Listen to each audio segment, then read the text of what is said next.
अस्सलामु अलैकुम वरहमतुल्लाहि वबरकातुह।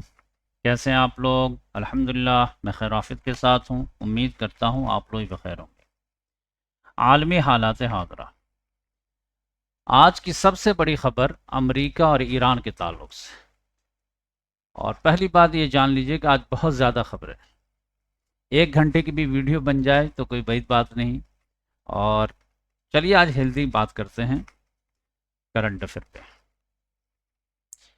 तो क्या क्या हेडिंग है मैं आपको पहले बताता हूँ कि ईरान और अमेरिका का डील मुकम्मल हो गया, एक लिहाज से ऐलान भी हो गया है। कब जो है दस्तखती मुहिम है, तकरीब है, वो भी ऐलान हो गया है। तो ये चैप्टर क्लोज हुआ, लेकिन ये बहुत बड़ा चैप्टर है, इस पर बात करेंगे कि ये अमेरिका की चाल है, अमेरिका की शिकस्त है, अमेरिका का धोखा है या फिर स्ट्रेटेजिकल विक्ट्री है, क्या है इस पर तफसील से बात करेंगे।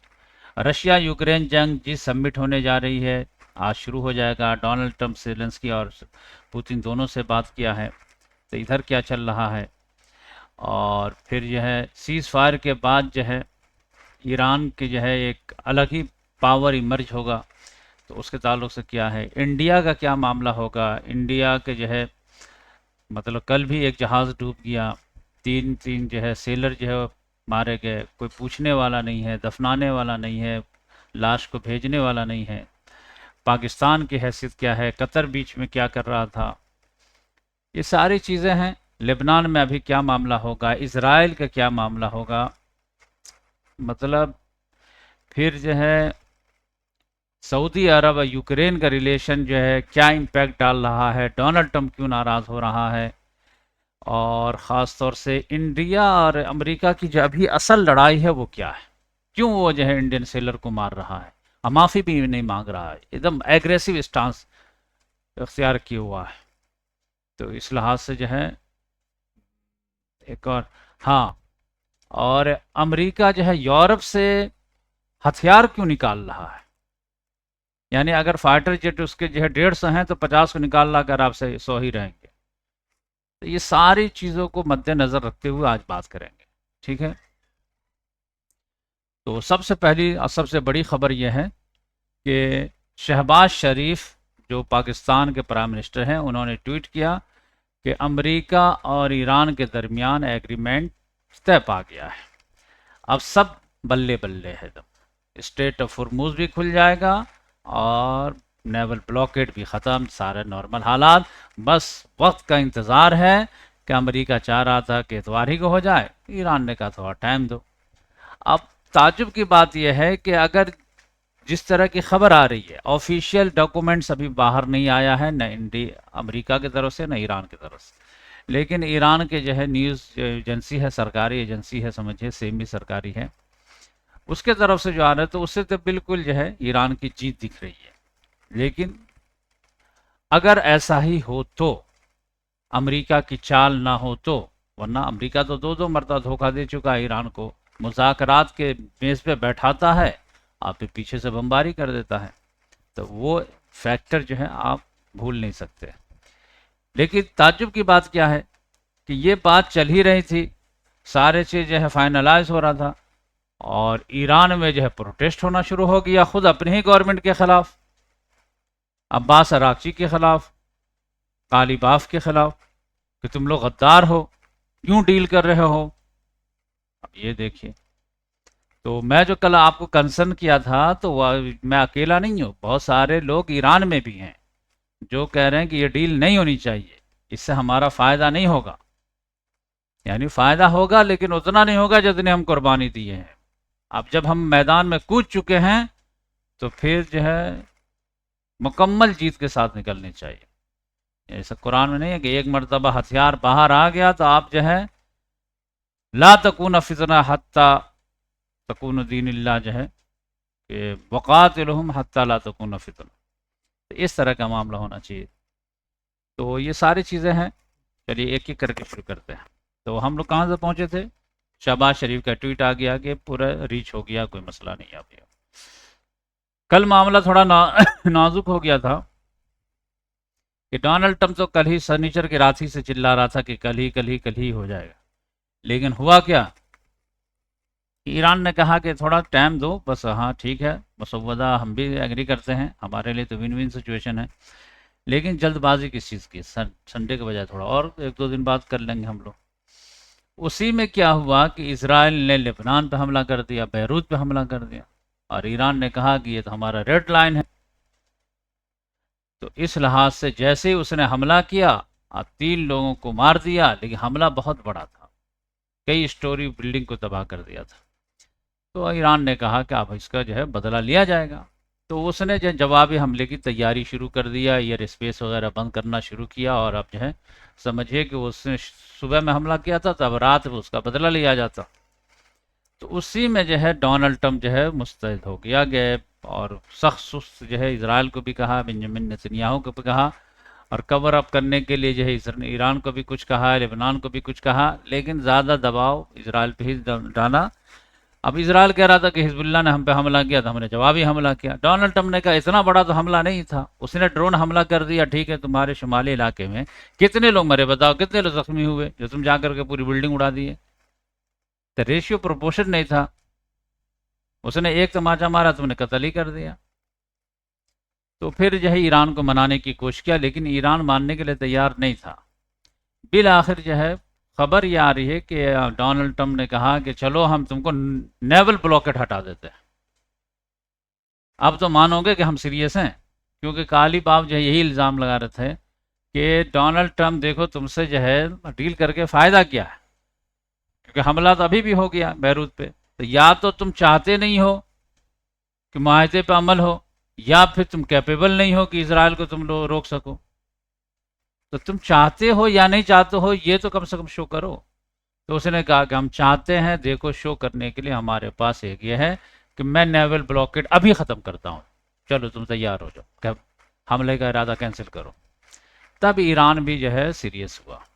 फिर इसमें पैसे के भी लेन देन की बात थी, तो पाकिस्तान तो था ही, फिर कतर को भी डाला कि भाई पैसे का मामला है तो कतर जो पैसा वाला है तो तुम भाई जाके खुद से डील करो।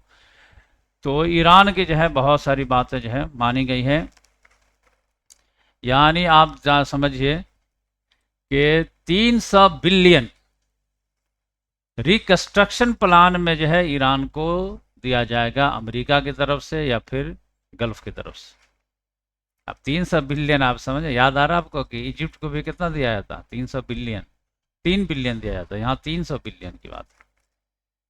तो वो जो है ये लोग देंगे इन्वेस्ट के तौर पर, जैसे भी दें, लेकिन उनको पहुंचना है। मजीद जो है सैंक्शन वगैरह जो है ख़त्म किया जाएगा या उसको नरमी बढ़ती जाएगी। एसेट जो खुद है जो है ईरान का एसेट 200 बिलियन के करीब मुख्तलिफ ममालिक में है, अमेरिका के ऑर्डर के इंतज़ार में, तो उसको रिलीज़ किया जाएगा। तो ये सारी चीज़ें हैं, तो सब चीज़ जो है कर दिया जाएगा, नेवल ब्लॉकेट हटा दिया जाएगा। तो इसके बदले में ईरान क्या करेगा, ईरान जो है स्ट्रेट ऑफ हुर्मुज को खोल देगा, और जो है न्यूक्लियर टॉक में है ताउन करेगा कि फ्रेश न्यूक्लियर जो एग्रीमेंट जो ओबामा के दौर में हुआ था कि वही तुम जो है न्यूक्लियर बम नहीं बनाओगे, तो कह दिया कि ठीक, हम फिर से तजदीद आहद कर देते हैं कि हम नहीं बनाएंगे, हमारे नज़दीक न्यूक्लियर बम बनाना हराम है। जबकि ईरान का बच्चा बच्चा समझता है कि हराम नहीं है, लेकिन अब अपने ही जो है फतवा दिए हुए हैं, तो क्या कर सकते हैं। तो न्यूक्लियर बम नहीं बनाएंगे, और जो है इंडिस यूरेनियम है उसको बर्बाद कैसे करेंगे, तो उसको देखिए ईरान ही में दफना दिया जाए या फिर कहीं और दफना दिया जाए। तो ये आप समझ जाइए कि ईरान के तो सारे मुतालबात जो है माने जा रहे हैं, कि एक तो ये है कि हिजबुल्लाह को भी बचा लिया, लेबनान पे भी जो है हमला नहीं कर सकता है, और ईरान ने पहले ही कह दिया कि ये लेबनान जो है यानी हिजबुल्लाह जो है वो रेड लाइन है। अब गज़ा फ़लस्तीन जो है वो ग्रीन लैंड लाइट है या क्या है, वो अल्लाह बेहतर जानता है। लेकिन यह है, क्योंकि आप कल कंपेरिजन करके देखिए, इसराइल ने 5 फ़लस्तीनियों को शहीद कर दिया गज़ा में, और 3 लेबनानियों को शहीद कर दिया, लेकिन 3 के बदले में फ़ौरन जो है हमले की तैयारी शुरू हो गई थी, और यहाँ 5 और 75,000। लेकिन ये ग्रीन लाइट है, ये रेड लाइन है। तो ये है, लोग कहते हैं कि फ़िरका परस्ती नहीं होनी चाहिए। फ़िरका परस्ती कैसे भाई, खुद ही दिख रहा है कि भाई ये भी दूर है, ये भी दूर है, ये भी अरब है, ये भी अरब है। बस ये है कि ये मसलकी अलाइनमेंट है, ये जो है यहाँ पे मसलकी लोग नहीं है अपने। तो यहाँ पे ग्रीन लाइट है कि तुम ज़बह कर दो सारे लोगों को, कोई मसला नहीं है, मजम्मत हम करेंगे। लेकिन अगर लेबनान में अगर कुछ हुआ तो चूँकि हमारे फ़िरके के हैं तो वो हमारा रेड लाइन है। तो ये, तो फिर लोग कहते हैं कि फ़िरका परस्ती, आप बोलते हो फ़िरका परस्ती, हम नहीं बोलते, हम कहते हैं कि उम्मत मुस्लिमा के लिए एक असूल होना चाहिए। चलिए, तो अब जो है हम तज्जिया करते हैं। तो इसमें यह है कि एक तो ये पॉसिबिलिटी हो सकती है कि जैसे अनवर सादात, कल जो मैं बताया था उसी को आप रिकैप कर लीजिए, कि जैसे अनवर सादात वगैरह जो है जंग कर करके देख लिया था, और ये ना ये हार रहे थे ना ये जीत रहे थे, बिल आखिर कहा कि भाई दोनों भाई भाई बन जाओ, तो तुमको पैसे भी मिलेंगे, सब चीज़ मिलेंगे, बोलो क्या चाहिए तुमको। और आज देख लीजिए, इजिप्ट कुछ नहीं करता है लेकिन तरक्की में है, तो अभी तो पैसा मिल रहा है उसको। तो इसी तरह से जो है तुम भी जो है, बस क्या है कि अपना स्टांस को थोड़ा सा नरम कर लो। फ़लस्तीन का मामला, अरबों का, सुन्नियों का मामला है, उसको जाने दो। जब जो है सऊदी को नहीं मतलब है तो तुमको क्या मतलब है। देखो सीरिया ने जो है मुसालहत कर लिया कि नहीं कर लिया, तुर्की खामोश है कि नहीं खामोश, अपना देख रहा कि नहीं देख रहा, इजिप्ट अपना देख रहा कि नहीं देख रहा, तुमको ही क्या पड़ी है। हाँ, बात तो सही है। तो इस तरह से उसको भी दिया गया कि तुम जो मांगो वो मिलेगा, लेकिन तुम इसराइल के मामले में इंटरफेयर बंद करो यार, तो हम भी तुम्हारे यहाँ इंटरफेयर बंद कर देंगे। तुमसे दुश्मनी किस चीज़ की है। तुम आज जो है फ़लस्तीन कॉज से अलग हो तो फिर तुम भी हमारे दोस्त हो। अब ये देख लीजिए, इसमें बाद में दम है, जो पैकेज किया है $300 बिलियन अमेरिका, और पैसा पहुंचना शुरू भी हो गया है। अब पैसा जो पहुंच रहा है वो कतर के जरिए नहीं, यूएई के जरिए से। यूएई अपना तजुर्बा भी शेयर करेगा कि इसराइल और अमेरिका से दोस्ती के क्या फ़वायद होते हैं। तो आप ये समझ जाइए कि ये जो है, कभी कभी जो है गुड़ दे के, जहर दे के नहीं मार पा रहे हैं तो गुड़ दे के ही मार दीजिए। तो ये खतरनाक ये होता है। तो इसी वजह से बहुत सारे लोग ईरान में भी इस डील के खिलाफ बड़ा प्रोटेस्ट कर रहे हैं, कल भी किया आज भी किया, ये बात समझ लीजिए, ये मैं अकेला नहीं हूँ। और अगर ये समझ जाइए कि ये सिर्फ जो है डील की मुखालफत हो रही है, तो आप बताइए कि इसमें ईरान का क्या मुतालबा था जो नहीं मिला है, जो मुखालफत हो रही है। तो उसमें तो ये तो नहीं हो सकता कि आप ईरान जो लड़ करके जो है अमेरिका को हरा ही दे। इसका मतलब ये भी नहीं कि अमेरिका बहुत कमज़ोर हो गया, ये बात समझ लीजिए कि बहुत सारे लोग कन्फ्यूज़न फैला रहे हैं कि ईरान की नो डाउट जीत हो रही है इस, अगर इसमें, लेकिन ये समझौता वाले जो है फ़लस्तीन के कॉज पे जो है जीत हो रही है, तो ये लानत वाली बात है। लेकिन वो अपनी मौक़िफ़ पे हैं कि अभी हम जो है लेबनान को जो साथ दे करके बचाए हैं, अब फिर अगला स्टेप हमारा जो फ़लस्तीन का होगा, और उसके लिए भी हम दमखम के साथ लड़ेंगे। तो सोने पे सुहागा मुबारक। लेकिन मैं जो बताना चाह रहा हूँ कि इसका मतलब ये नहीं कि अमेरिका मिलिट्रीली कमज़ोर हो गया, ये भूल में मत रहिएगा। अगर अमेरिका की कभी ताकत देखनी हो, ऐसे तो यह है कि कोई ऐसी ताकत नहीं कि जिसको जवाल नहीं है, लेकिन जो ग्राउंड रियलिटी है वो मैं आपको बता रहा हूँ कि कभी अमेरिका पे कोई अटैक करके देखे, फिर अमेरिका जो है उसके बाद जो अटैक करेगा तो फिर आपको उसका ताकत का अंदाज़ा लगेगा। अभी तो ये नाजायज़ इलीगल वॉर कर रहा है ना, तो इस वजह से उसको ताकत शो करने का मौका, मतलब उतना जो है सपोर्ट नहीं मिल पा रहा। हाँ, एक दो आदमी को भी, यहाँ पे अली खामनी साहब को शहीद कर देना, सुप्रीम लीडर को, यहाँ पे एक कांग्रेसमैन को भी मार के आ जाए, ईरान कह देगा हम बदला ले लिया, और जो है फला इसमें स्टेट में जो है हम अपने सुप्रीम लीडर का बदला ले लिया, उसके बाद आपको पता चलेगा कि अमेरिका की रियल ताकत क्या है। हाँ, इधर सब में कोई मार दे, यहाँ मार दे, वो सब जान रहे हैं, अमेरिका पूरी पब्लिक जान रहे कि इलीगल वॉर कर रहा है डोनाल्ड ट्रम्प इजराइल के चक्कर में, फाइल के चक्कर में। तो जिसके वजह से मोरल सपोर्ट ही नहीं है, ना और दूसरा सपोर्ट है, ना कांग्रेस का सपोर्ट है, बिना इजाज़त के यहाँ पर गेम कर रहा है, इसकी वजह से वो मजबूरी बहुत है। तो ये जो है थोड़ा सा, अगर आपको जियो पॉलिटिक्स में दिलचस्पी है तो ये बीटर फैक्ट जो है आपको मालूम होना चाहिए कि दुश्मन आपका ताकतवर है। जानते हैं तो अच्छी बात है, गलत फहमी में ना रहें तो अच्छी बात है।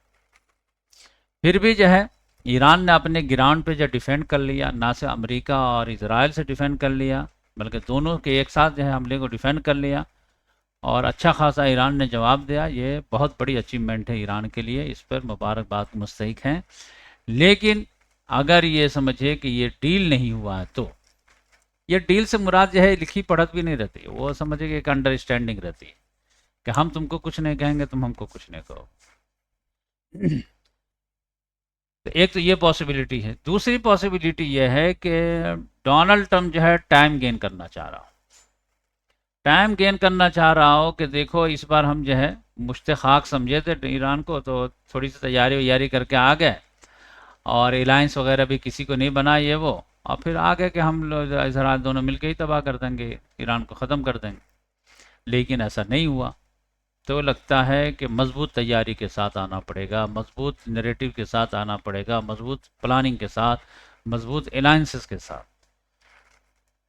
तो ये जो 2 महीना जो अभी निगोशिएशन होना है, तो उसमें एक अच्छा मौका मिल जाएगा। 2 महीनों को 3 महीना भी किया जा सकता है, और उसमें भरपूर तैयारी के बाद जो है ईरान पर टूट पड़ा जाएगा। तो ये जो है वो इसकी चाल भी हो सकती है। और आप देख लीजिए कि यूरोप से जो है असलहा जो है वो निकालने के जो है क्या रीज़न हो सकता है, आप बताइए। यहाँ से निकाल करके कहाँ ले जाएगा? लोग कह रहे हैं कि जो है यहाँ से लड़ाई है तो अमेरिका ले जाएगा। अमेरिका क्यों ले जाएगा भाई? यहाँ पर है तो किराया भी मिल रहा है, सब चीज़ मिल रहा है, खर्च भी मिल रहा है। यहाँ ले जा करके क्या करेगा? या तो कोई बड़ा प्लानिंग है कि फिर जो है यहाँ पे घेराव करना है, कुछ करना है, या नहीं तो इतना आसान तो नहीं लगता है। तो 2 पॉसिबिलिटी मैं बताया कि या तो डोनाल्ड ट्रम्प जो है टाइम गेन करना चाहता है, या इस बहाने से जो है ये नवंबर का इलेक्शन निकाल करके फिर कुछ करना चाहता है, क्योंकि आप तो जून, जुलाई, अगस्त, सितंबर, अक्टूबर, नवंबर 5 महीना है। तो ये नेगोशिएशन को खींच सकता है 5-6 महीना, या फिर क्या अल्लाह ताला बेहतर जानता है, या 2-3 महीना में फिर से तैयारी करके आना चाहता है, या क्या न। तो एक तो ये है, या फिर वो जो है इसराइल को कह दे कि भाई आप इसराइल पहले मजबूत करो, उसके बाद ग्रेटर इसराइल के बारे में देखना, पहले गजा वेस्ट बैंक को कब्जा लो, उसके बाद लेबनान में देखना। तो ये वाला मामला है। अब यहाँ पर लेबनान वाले मामले में एक तो यह है कि अभी डील हुई नहीं है। 19 तारीख को जो है दस्तखत होना है, वो भी जुमा के दिन, और स्विट्ज़रलैंड में। नाम इसका इस्लामाबाद एक ही रहेगा, तो इस तरह से पाकिस्तान का भी नाम हो जाएगा।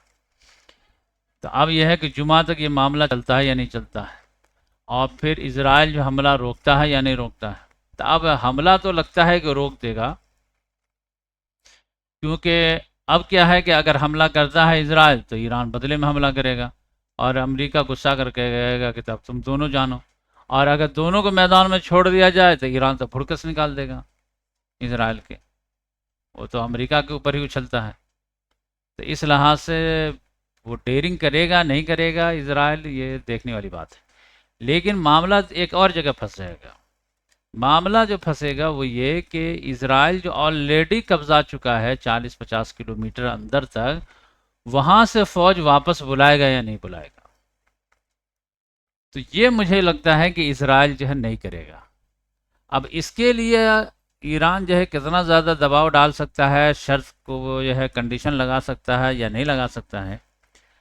और अगर इसको ऐसे ही जाने देता है कि चलो 40-50 किलोमीटर जो कब्जा लिए बकिया, अब जो है आगे मत बढ़ना, तो ये तो बहुत बड़ी हार हो जाएगी ईरान की इस लिहाज से।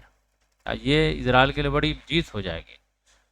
वो तो समझिए कि 28 फरवरी से पहले जो बॉर्डर है वहाँ तक जाना ज़रूरी है, नहीं तो ये तो इतना गेन है, 1-1 इंच के लिए वो कई कई जंग कर सकता है। तो ये देखिए कि एक हमला करना, तो उससे तो पूरी राय आमा जो है ख़िलाफ़ हो जाती है, लेकिन कब्ज़ा ख़त्म कराना उतना ही टेढ़ी खीर है। तो ये इसराइल का डिफेंस मिनिस्टर तो अभी बयान भी दिया कि वो जो मैं कब्ज़ा कर चुका हूँ वो तो नहीं छोड़ने वाला। तो आप देखिए ईरान छुड़वाता है, अमेरिका छुड़वाता है, नहीं छुड़वाता है, ये एक देखने की बात होगी। तो ये मैं पॉसिबिलिटी बताया।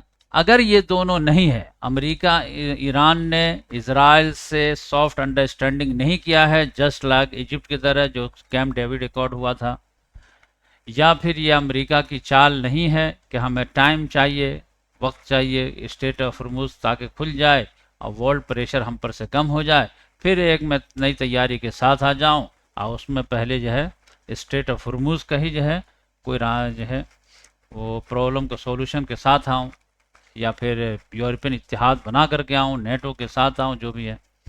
अगर ये दोनों नहीं है और फेस वैल्यू पे देखा जाए तो ईरान की शानदार जीत है, ईरान एक लिहाज से इमर्ज हुआ है।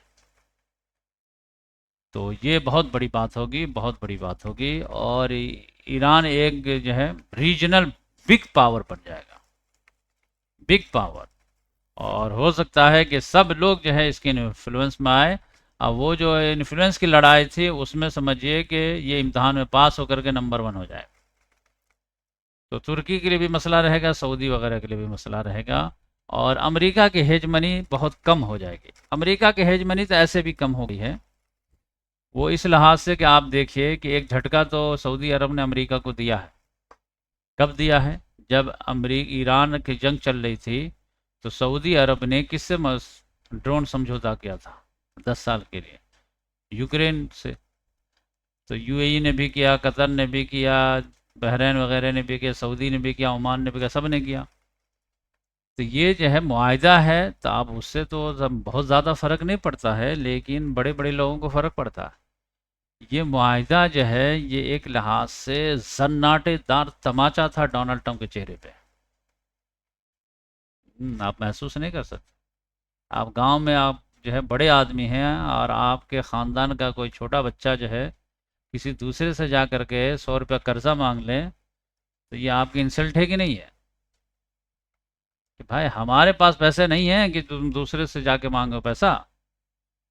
तो ये जेलेंस्की से प्रोटेक्शन मांगना डोनाल्ड डोनाल्ड ट्रंप के रहते हुए, अमेरिका की गारंटी रहते हुए, ये अमेरिका के लिए बहुत ज़्यादा जो है इंसल्ट वाली बात है। उसने अपनी नाराज़गी का इजहार भी किया कि तुम हमसे पूछे भी नहीं यार, तुम यूक्रेन से डिफेंस मुआहदा कर लिए, क्या हमारी गारंटी काफ़ी नहीं थी?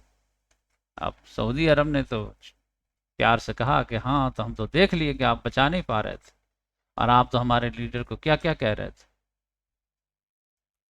तो अब ये सिर्फ जो है इंसल्टी वाला मामला नहीं था, ये एक गेट खुलने वाला भी मामला था कि अगर Saudi Arab, UAE, Qatar, Bahrain, Kuwait, Oman, Jordan जो भी है, ये अगर जो है अपनी सेफ्टी के लिए, सिक्योरिटी के लिए, सॉवरेंटी के लिए अमेरिका के रहते हुए यूक्रेन के पास जा सकता है, दरवाज़ा खटखटा सकता है कि प्लीज़ हमें अपने इसमें जो है दिफा में ले लीजिए, तो कल हो करके ये लोग चाइना के पास भी जा सकते हैं, परसों ये लोग रशिया के पास भी जा सकते हैं। ईरान के पास नहीं जाएंगे, ठीक है, क्योंकि उसके पास जो है ऑफेंसिव पावर है, डिफेंसिव पावर नहीं है। लेकिन डिफेंसिव पावर के पास तो जा ही सकते हैं। रशिया के पास S-400 है, S-500 है, चाइना के पास जा सकते हैं। तो फिर अमेरिका की क्या वैल्यू रह जाएगी? तो इस लिहाज से डोनाल्ड ट्रंप के लिए जो है ये बहुत खसारे वाली बात हो गई है। इस जंग में बहुत कुछ खोया है, उसकी साख ही दाव पे लग गई है। तो ये सारी बातें हैं, तो मैं सोचा कि आप लोगों से जो है शेयर कर दूं। अब इसमें यह है कि हम इंडिया के लिए भी प्रॉब्लम है और एक अच्छाई भी है। इंडिया के लिए प्रॉब्लम क्या है कि इंडिया के लिए तो बहुत विन विन सिचुएशन है। अगर ईरान जो है पावरफुल होता है और ख़ास तौर से उसके जो है तेल गैस वगैरह जो है वो फ्रीली बेच सकता है, तो इंडिया आराम से ख़रीद सकता है। चाबहार जो है उसने दे दिया है, लेकिन ये जो है इसराइल और ईरान जंग में इंडिया ने फुल्ली साइड ले लिया इसराइल का, तो वो अभी मुसीबत में है। तो वो तो ठीक है कि एक भी दोस्त को खोना नहीं चाहता है, गिनती के चंद दोस्त बचे हैं। लेकिन अगर वो इंटरनेशनल मार्केट में जो है एकदम बिग प्लेयर के तौर पे आ जाएगा, उसके पास मल्टी ऑप्शन आ जाएंगे, तो फिर वो ये दिन को याद रखेगा कि नहीं याद रखेगा। A friend in need is a friend in deed. तो इस लिहाज से ईरान को अच्छी तरह याद होगा। मजबूरी है कि इंडिया बड़ी मार्केट है और ये है अभी आइसोलेशन का शिकार है, पराया है, तो ठीक है, जो भी दोस्त है दुश्मन है, सब हमारा दोस्त है। लेकिन अगर जो है उसको अभी एमर्जिंग पावर के तौर पर पूरी दुनिया से वेलकम होता है, तो फिर वो तरजीह किसको देगा? वो याद रखेगा या नहीं रखेगा? फादरलैंड, मदरलैंड सबको। क्योंकि अब जो है ईरान के जो है बहुत ही वेलकम होने वाले हैं। यूरोप वाले तो इतना उछल रहे हैं, कूद रहे हैं, ऐसा स्वागत कर रहे हैं इस डील का कि बस ये है कि जुमा क्या जुमरात ही को कर दो, बुध को कर दो जल्दी से। स्टेट ऑफ हॉर्मुज खोलो, नेवल ब्लॉकेट हटाओ और सैंक्शन वगैरह भी हटाओ जल्दी से। और हम जो है ईरान से सौदा करना चाहते हैं। ईरान का गैस भी चाहिए, ईरान का तेल भी चाहिए, सब कुछ चाहिए। प्लीज़ प्लीज़ प्लीज़ नॉर्मल करो हालात को। ये सब अमेरिका की वजह से जो है दबे हुए थे। क्यों? इनको अर्जेंट नीड है, क्योंकि इन्होंने रशिया से अपना हाथ बांध लिए हैं, जो सबसे ज़्यादा सस्ता देने वाला था। इसको सबक सिखाना है। तो इस लिहाज से एक ये ऑप्शन अगर खुल जाता है तब तो ये और मुस्तैदी से लड़ेंगे। तो इस वजह से अब अगर ईरान को भी जो है यूरोप की मार्केट ओपन हो जाती है तो इंडिया को वो देगा क्या? देगा, लेकिन वो कीमत ज़्यादा लेगा। चाबहार का क्या होगा? ये सारी चीज़ें हैं। तो इंडिया जो है एक इस तरह से जो है काबिल एतमाद साथी ईरान के लिए नहीं रहा। हाँ जी, ऐसा नहीं कि काबिल एतमाद साथी नहीं, इसराइल को जो है 100% विश्वास है कि इंडिया कुछ भी नुकसान कर लेगा अपने देश का, लेकिन हमारा साथ नहीं छोड़ेगा। वो इसीलिए तो समझिए कि शिवाजी के जो है वो स्टैचू बना रहा वहाँ पे। लेकिन यह है कि मुल्क का बहुत बड़ा नुकसान हो, क्योंकि मुल्क चलाने के लिए आपको दुनिया में हर एक से ताल्लुकात बेहतर बनाने पड़ते हैं। और ये आज़ादी के बाद से इंडिया के हमेशा की पॉलिसी रही। लेकिन ये जो मुसलमानों की नफरत वाला मामला है, गवर्नमेंट के जड़ में डीएनए में जो घुस गया है, उसने पूरे समझ जाइए कि ईरान ही से जो है इसको फ़ायदा उठाने से महरूम कर सकता है। जब तक ईरान की मजबूरी रहेगी तब तक तो ये देगा, नहीं तो उसके बाद देखिएगा कि उसके पास ऑप्शन आ जाए, इंडिया को बेचेंगे, यूरोप को बेचें, तो फिर वो यूरोप की तरफ जाएगा। लेकिन करेला नीम चढ़ा, क्या बताया जाए कि इंडिया के लिए एक और मुसीबत है। मुसीबत यह है कि रशिया भी समझ रहा है कि ये हमें पैतरा कभी भी दे देता है। वो भी कह रहा मजबूरी है, इंडिया हमारा दोस्त है। ईरान भी कह रहा है इंडिया हमारा दोस्त है, लेकिन सब लोग समझ रहे हैं। और इंडिया जो है वो जाना चाहता है अमेरिका के कैंप में, लेकिन अमेरिका में जो रिजीम है डोनाल्ड ट्रंप की, रिपब्लिकन पार्टी, उसके जो है कोर वैल्यूज से लड़ाई भी चाहता है। क्योंकि इंडिया में जो अभी गवर्नमेंट है वो तो मजहबी जुनूनी गवर्नमेंट है, तो अमेरिका में भी मजहबी जुनूनी गवर्नमेंट है। डोनाल्ड ट्रंप को भी क्रिश्चियन फर्स्ट चाहिए। इसको भी जो है इंडिया में भी जो बीजेपी को भी जो है मेजॉरिटी फर्स्ट चाहिए, माइनॉरिटी को क्रश कर देना है। अब ये जो है क्रिश्चियन वाला मामला जो है डोनाल्ड ट्रंप के लिए कितना अहम है, तो ये तो आप कभी कभी देख ही चुके होंगे कि नाइजीरिया में किस तरह जाके बमबारी कर देता है। अब बोलता है कि हम मारे हैं 200 लोगों को, क्यों? यहाँ पर हमारे क्रिश्चियन को खतरा था।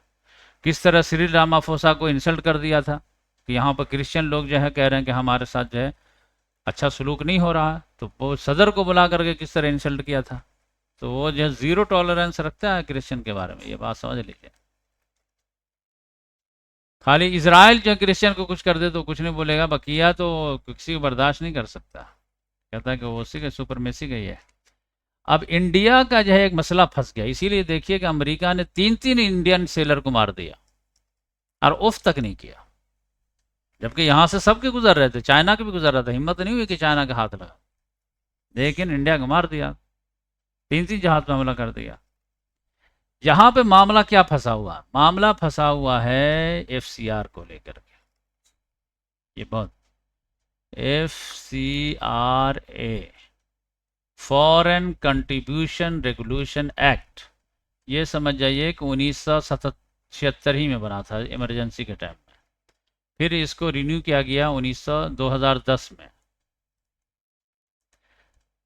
कि फॉरेन कंट्रीब्यूशन, बाहर से कोई मदद आती है उसका रेगुलेशन एक्ट क्या होना चाहिए। तो काफ़ी कायदा कानून लगा करके मनमोहन सिंह के टाइम में ही इसको मजबूत कर दिया गया था कि बाहर से कोई ताउन भेजना चाहता है, माइनॉरिटी का कोई इदारा बनाना चाहता है, कोई चैरिटी बनाना चाहता है, कोई एनजीओ चलाना चाहता है, कुछ भी करना चाहता है, अच्छी बात है, हमारे पास उतना पैसा नहीं है तो बाहर से आ जाए, अब वो जो है अपलिफ्ट का काम कर दे, कुछ भी करे, लेकिन वो मिसयूज़ नहीं होना चाहिए, उसके लिए जो एक्ट बना दिया गया।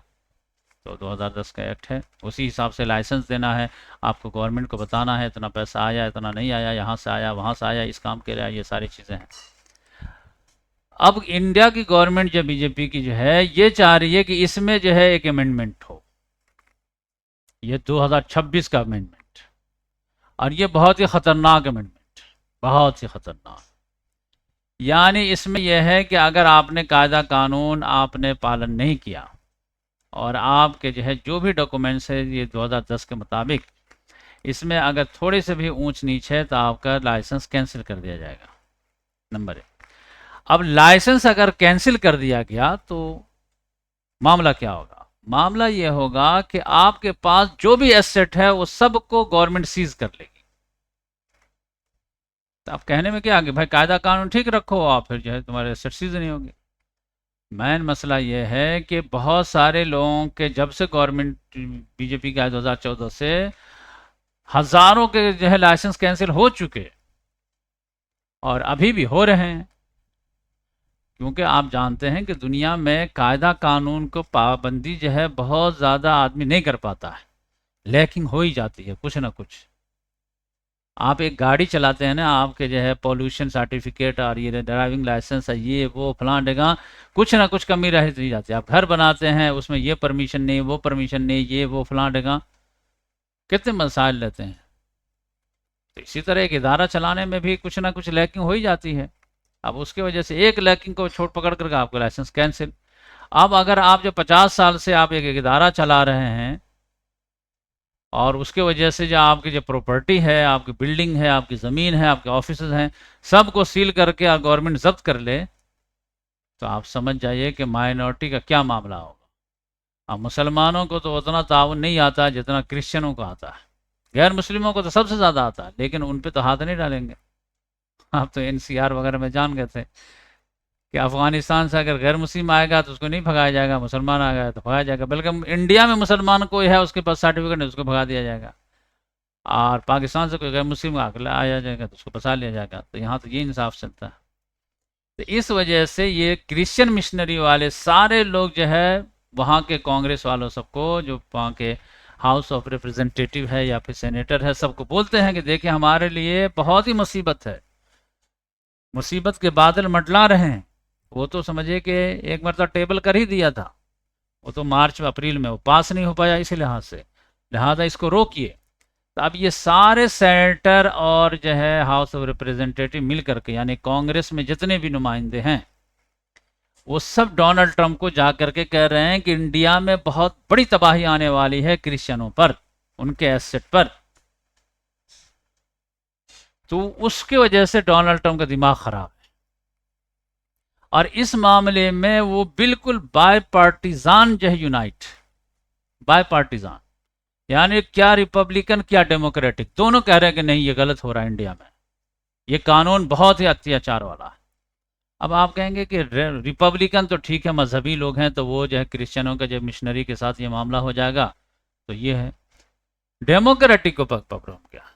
डेमोक्रेटिक का मामला यह है कि रिपब्लिकन वाले जो है इस चीज़ को रिलीजियस एंगल से देखते हैं, और डेमोक्रेटिक वाले इसको जो है ह्यूमन राइट्स के एंगल से देखते हैं। क्योंकि NGOs वगैरह है, ह्यूमन राइट्स वगैरह हैं वाले सब जो है, वो लोग भी तो यहाँ पर काम करते हैं, निगाह रखते हैं कि किसके साथ क्या हो रहा है, नहीं हो रहा है। वो रिपोर्ट तो देते रहते हैं ना कि माइनॉरिटी के साथ क्या बर्ताव हो रहा है। तो अमेरिका वाले किसके जो है रिपोर्ट पे एतमाद करेंगे? वो अपना जो NGOs वगैरह लाए हुए हैं इस सब पे। अब अगर उनकी ही फंडिंग रोक दी जाए, उन्हीं की लाइसेंस कैंसिल कर दी जाए, उन्हीं की प्रॉपर्टी को सील कर दिया जाए, तो फिर वो परेशान होंगे कि नहीं होंगे? तो डेमोक्रेटिक वाले जो है ह्यूमन राइट्स को लेकर के प्रॉब्लम में हैं, और ये रिपब्लिकन वाले जो है रिलीजियस फ्रीडम को लेकर के प्रॉब्लम में है। ये दोनों मिलकर के डोनाल्ड ट्रंप पे दबाव डाल रहे हैं कि तुम कुछ करो, माय फ्रेंड डोनाल्ड ट्रंप से कुछ बात करो। इसी वजह से आप देखेंगे कि मार्को रूबियो जब आया था यहाँ पे, तो सबसे पहले दिल्ली नहीं उतरा, डायरेक्ट कहाँ गया? कलकत्ता, मदर टेरेसा के इसमें NGOs में। तो क्या था? मैसेज देना था कि ये जो है आप जो इस पे जो है तिरछी निगाह रखे हुए हैं कि इसको हम कब्जा लेंगे, इस एसेट वगैरह को हड़प लेंगे, तो हमें इल्म है इसके बारे में, तो भूल से भी ऐसा मत कर दीजिएगा। तो अब तो खुल करके बात आने लगी है, और देखिए कई सेनेटर जब बात करने लगे हैं कि ये बिल अगर एक मरतबा पास हो गया तब तो बड़ी मुसीबत हो जाएगी, तो बिल पास होने ही से रोकना, तुमको दबाव असर और रसूख इस्तेमाल करो, क्या कर रहे हो तुम। इसके वजह से वो इंडिया से शदीद नाराज, और ये आप ये देख लीजिए यहाँ पे स्टेट ऑफ हॉर्मुज पे बिल्कुल सौतेला सलूक किया है, ऐसा लगता ही नहीं कि कभी का रिलेशन रहा हो। तो अब ये भी प्रॉब्लम क्या है, वही मजहबी जुनून कि हमें जब माइनॉरिटी को नीचे दिखाना है, उसके एसेट को दबाना है, उसके फ्रीडम राइट को कर्व करना है। इसराइल के भी दोस्ती में जो है हद से तजावज़ कर दें, क्योंकि इधर ईरान है, वो मुसलमान है। यहाँ पे भी एफसीआर के मामले को लेकर के पूरा अमेरिका नाराज, ये पूरा अमेरिका है क्या, पूरा यूरोप नाराज हो जाएगा। अभी तो बात फैलने दीजिए, देखिएगा, क्योंकि अब जो है पूरी दुनिया इंटरलिंक हो गई है। पोप एक मर्दा बोल देगा, हाँ मुसलमानों के साथ कुछ करेगा उतना नहीं होगा, लेकिन असल जो इनको अभी जो है मिशनरी लोगों से बहुत ज़्यादा आ जाए तकलीफ है, उनके स्कूल वगैरह हैं, और उनके जो है ये पूरा जो है साउथ जो है पूरा उनके तो मिशनरी भरे हुए हैं, इसकी वजह से बड़ा प्रॉब्लम में है। तो लड़ाई कुछ और रहती है और लड़ाई कुछ और की जाती है। इसके बाद अगर बात की जाए तो यूनाइटेड इसके यूक्रेन ने कल बहुत बड़ा हमला कर दिया इस पे, रशिया पे, डीप रशिया अंदर ऑयल फैसिलिटी पे और गैस फैसिलिटी पे, उसके बदले में रशिया ने भी किया। लेकिन इधर यूनाइटेड किंगडम एक मरतबा कूद गया कल, और वो जो है यहाँ से इंग्लिश चैनल से जो है एक शैडो फ्लीट गुजर रहा था रशिया का, और उसको कब्जे में ले लिया। तो वो समझिए कि जेलेंस्की ने तो फ़ौरन मुबारकबाद दिया कि ये बहुत अच्छा काम किए हैं, कहें कि इसे रोकिए मत, कब्जा ही कर लीजिए, अब पूरा तेल वगैरह से समझिए कि हम ही को दे दी। अब ये रशिया इसका क्या जवाब देगा, रशिया को जो है ये यूके से बहुत नाराज़गी होती है उसको। तो इस लिहाज से देखिए एक मरतबा तो फ्रांस ने उसका रोक लिया था, अभी जो है यूके ने रोक लिया है। तो अब ये है कि अगर इसके जो है एक तो पाबंदी लगी हुई है, अब चोरी छुप के जो है शैडो फ्लीट के ज़रिए से ऑयल पहुंचा रहा था कस्टमर वगैरह को, अब उस पर भी कब्ज़ा होना शुरू हो जाएगा तो रशिया बर्दाश्त कर पाएगा या नहीं कर पाएगा। तो इस लिहाज से बड़ी मुसीबत है। देखिए तो कल तो डोनाल्ड ट्रंप ने दोनों से बात किया है, शायद उसका जब बर्थडे का दिन भी था, तो जेलेंस्की ने भी मुबारकबाद दिया, फ़ोन पे बात किया, और जो है रशिया ने भी, और उसने कहा कि भाई बात ख़त्म करो, रशिया ने कहा थोड़ा सा टाइम लगेगा। तो अब इन लोगों का यहाँ पे समझिए कि फ्रांस में जमावड़ा है। तो अब या तो ये देखिए कि जो यूरोप के जितने भी ममालिक हैं, ख़ास तौर से 3 ममालिक जो है यूके, फ्रांस, जर्मनी, ये तीनों डोनाल्ड ट्रंप को ये मैसेज दे रहे हैं कि अगर आप यूक्रेन की मदद से निकल भी जाएंगे तब भी हम खड़े रहेंगे। अब हमारी ये पोजीशन आ गई है और हमारा ये कंसेंसस हो गया है। आप आ जाएं तो बहुत अच्छी बात होगी, लेकिन अगर आप नहीं भी आएंगे तो इस कॉज को अब हम लोग नहीं छोड़ेंगे। तो ये मामला जो है, तो इसमें भी जो है समझिए कि इंटरनेशनल मैटर से अमेरिका आउट हो जाएगा, तो इसके लिए बहुत बड़ी जो है बदनामी हो जाएगी। और अगर वो शामिल होता है तो फिर रशिया जो है ईरान के साथ शामिल हो जाएगा। लेकिन अगर इन दोनों में बात बन जाती है तो कहेगा कि चलो पहले तरह से बात करते हैं कि हम तुम्हारे रशिया के मामले में साथ देते हैं तो तुम हमारे ईरान के मामले में साथ दो। तो अब अगर इन दोनों में जो है मुसालहत हो जाती है, अब फिर वैसे ही ये लोग जो है हायनास का जत्था लेकर के टूट पड़ते हैं ईरान पर, जैसे इराक पर टूट पड़े थे, तो ये मुसीबत आ सकती है।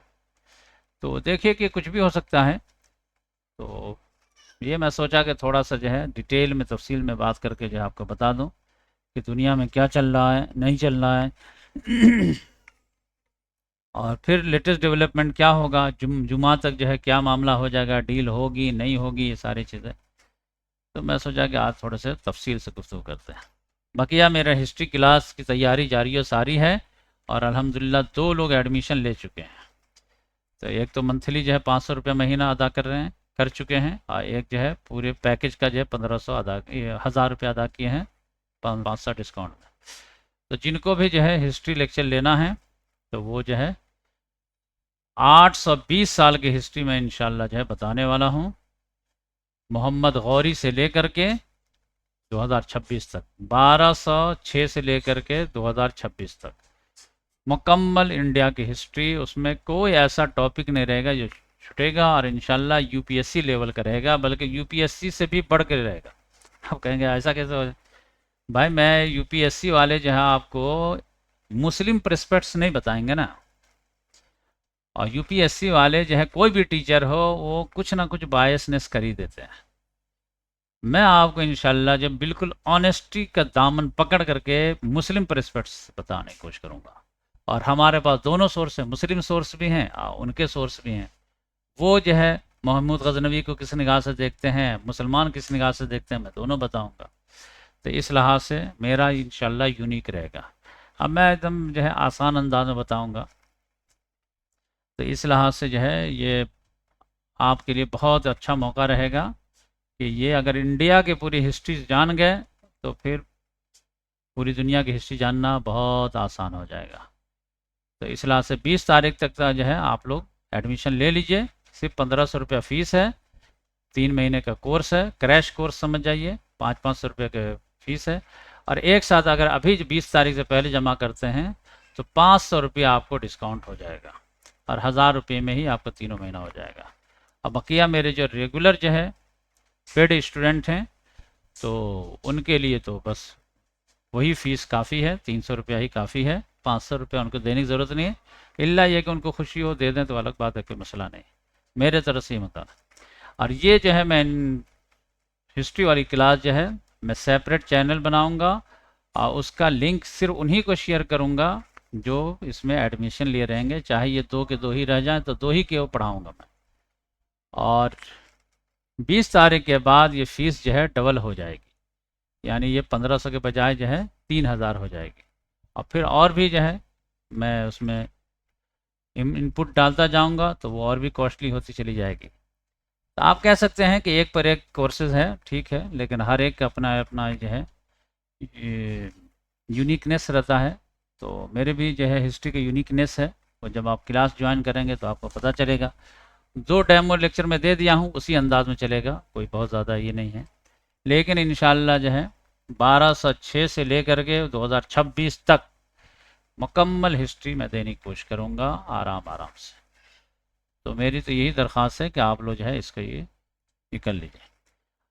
और ये जो है वर्ल्ड करंट अफेयर भी जो है अभी तो मैं फ्री रखे हुआ हूँ, लेकिन अगर यह है कि आप लोग फ़ीस नहीं अदा करेंगे तो फिर मैं मुझे हार्ड जो है फ़ैसला लेना पड़ेगा कि जो फ़ीस अदा करेंगे मैं सिर्फ उन्हीं के लिए वर्ल्ड करंट अफेयर बनाऊँगा। बाकी आप अगर जो है मेरे स्टूडेंट बन जाते हैं, व्हाट्सएप ग्रुप ज्वाइन कर लेते हैं, तो मैं बहुत सारे आर्टिकल वगैरह भी जो है उनसे शेयर करता रहता हूँ। फिर जो है ऑडियो मैसेज बना बना करके लेटेस्ट अपडेट देता रहता हूँ। जो लोग ज्वाइन किए हों उनसे पूछ सकते हैं आप, कभी कभी तो ज़्यादा ही हो जाता है। तो इस लिहाज से व्हाट्सएप ग्रुप ज्वाइन करने से फ़ायदा ही है अगर आप इल्म के शौकीन हैं तो ज़्यादा नहीं है, 300 रुपये मंथली है, आप जो है ज्वाइन कर लें। ज्वाइन करने के लिए जो है इस नंबर पर सिर्फ जो है आप ये करें, मैसेज करें, व्हाट्सएप मैसेज 7756942595। और इसमें जो करंट अफेयर ज्वाइन करने के लिए तो कुछ नहीं है, बस नाम लिख दीजिए, शहर का नाम लिख दीजिए, कहिए कि मैं ज्वाइन करना चाहता हूँ। हिस्ट्री के लिए आपको जो है नाम भी बताना है, शहर भी बताना है, और अपने जो क्वालिफ़िकेशन लियाकत भी बतानी है, और यह ऑक्यूपेशन अभी क्या कर रहे हैं वो भी बताना। 4 चीज़ बता दीजिए तो इंशाल्लाह मैं आपको हिस्ट्री में भी एक्सपर्ट बना दूंगा इंशाल्लाह। जज़ाकल्लाह।